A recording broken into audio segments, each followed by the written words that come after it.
What's up, you beautiful people? It's Harrison here, coming to you from the beautiful Boulder, Colorado on this lovely sunny Sunday afternoon.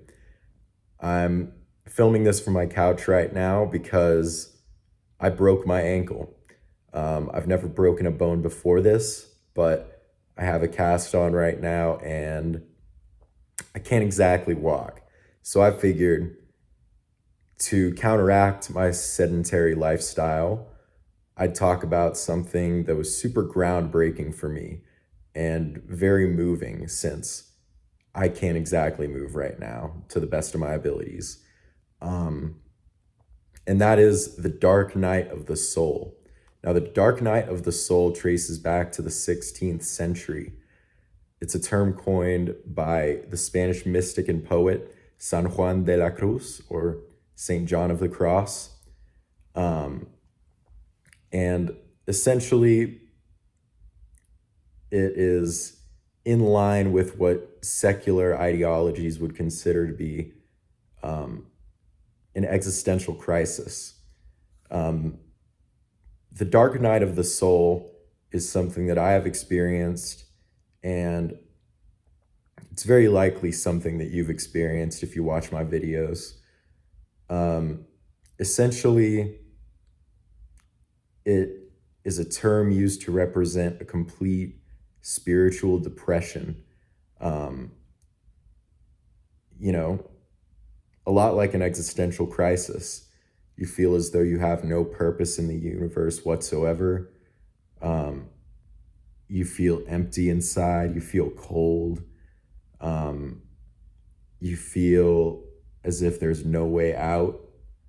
Um, and, to put it in simple terms, or, to voice it in a way that really captures how it feels to go through, it really feels like you're going insane. Like it truly does feel like you're absolutely losing your marbles. I know it felt that way for me.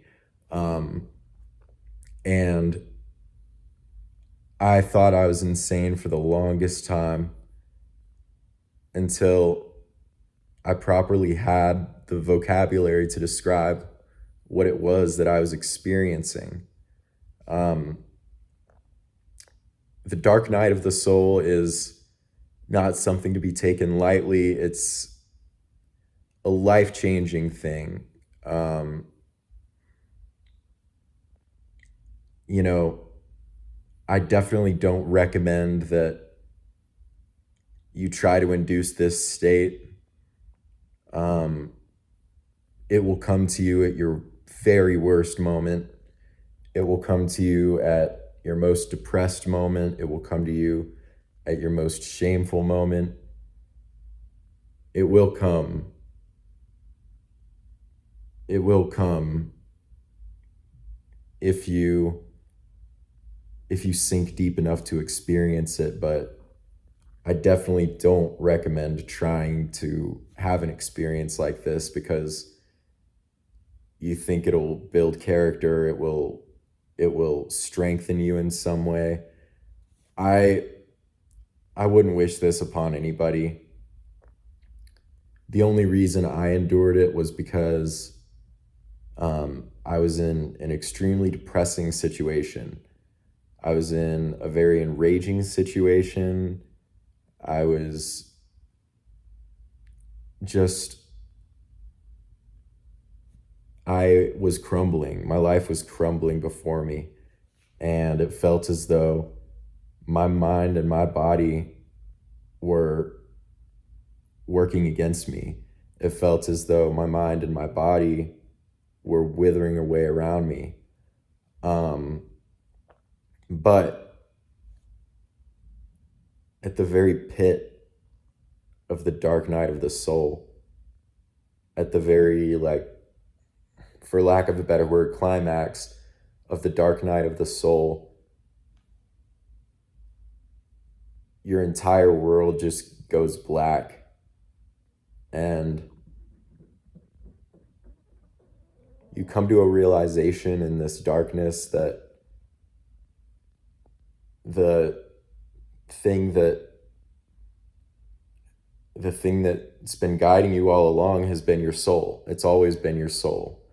Um, it's not your mind, it's not your body, it's nothing from this corporeal realm. Um, you know, the dark night of the soul often appears to, you know, psychiatrists and mental health professionals as a state of psychosis. Um, I definitely think that would accurately describe my experience with the dark night of the soul. It was definitely a psychotic break. I was definitely manic to some degree. Um, and it's one of the most depressing places ever. Um, you know, so it's very easy to confuse the dark night of the soul with a psychotic break, to sort of discredit yourself and say, oh, I'm just insane. Like, what am I talking about? However, the dark night of the soul is a bit of a lesson in disguise. It's an extremely dark moment that inadvertently shows you the light. It's a low point that helps you realize that the only way to go is up. Um, it can be a very character building experience. If you reflect on it correctly and if you meditate on it, you can truly yield a great amount of information from it. You can learn a lot about yourself, you can learn a lot about others, and you begin to learn how to see past things of this corporeal realm. The mind, the body. Everybody wants to look good. Everybody wants to look good. Everybody wants to be perceived as attractive. Everybody wants flashy cars. Everybody wants a big house. Everybody wants big fancy watches. Everybody wants to seem smart. Everybody wants to seem well read. Everybody wants to be respected. But if you've endured the dark night of the soul, you realize that the one thing that matters more than any of those is the way you lead with your soul, the way you lead with your heart and your empathy and your love and your abundance that you can bring to the world. You start to realize that these people you once thought were so cool were putting on more appearances than you once thought. And they might not be as well off as you once thought.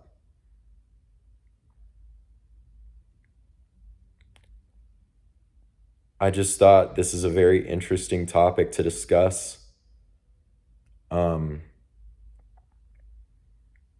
I'd love to do a second part on this because it was such a groundbreaking experience for me, and I don't think I've ever really learned more in a single night about myself, about humanity, than I did on the dark night of the soul. It was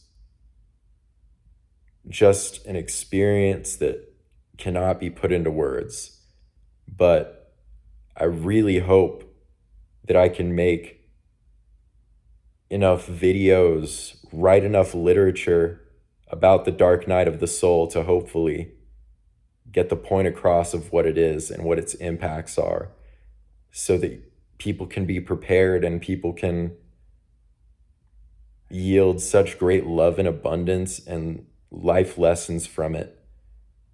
I just think it's a dark thing, it's a morbid thing, it's a crazy thing, but at the same time it can be very beautiful, it can be very reflective, it can be introspective, and it can be the turning point of your entire life if you use it wisely, if you take the lessons that the dark night of the soul is trying to teach you and you use them for love and abundance and beauty and empathy. That's all I really have to say about that for today. Please let me know if you'd like me to discuss this more. I know I certainly would. I just don't want to annoy you guys with videos you guys don't want. I hope this video was helpful to at least one of you guys. I just ever since I experienced it, it's been my favorite thing to talk about because it just really helps me reflect on myself, humanity, and friends and loved ones around me. I think it can be a very beautiful teaching experience. And I want people to see it the same way as me, hopefully. It's very difficult when you're going through it because it just seems like such darkness and, insanity, but I want to help motivate people who may be enduring it to